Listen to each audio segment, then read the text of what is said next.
et abonnez-vous, si vous voulez pas recevoir une balle dans votre tête. Non, je rigole. Ça, c'est ma famille. Et la petite fille avec ses couettes, c'est moi. Je sais, on dirait pas. J'ai une sœur, enfin, une grande sœur, qui s'appelle Lise. Et on était inséparables. Elle jouait tout le temps avec moi.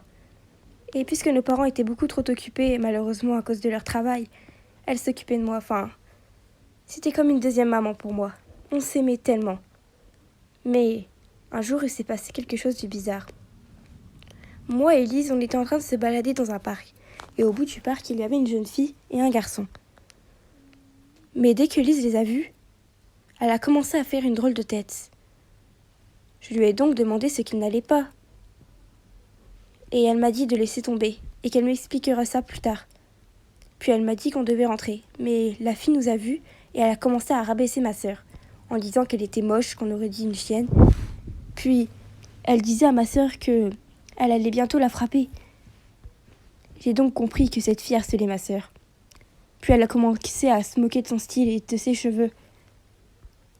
Et puis elle a commencé à convaincre ma sœur de se suicider. Puis elle a commencé à rigoler d'elle. Je ne pouvais même pas supporter les larmes de Lise. Je n'aimais pas voir ma sœur pleurer. Donc je me suis énervée. J'ai couru vers la fille et je lui ai donné un énorme coup de poing dans le visage. Et elle a fini avec un œil au beurre noir. On s'est donc dépêché de rentrer à la maison en courant. Puis Lise est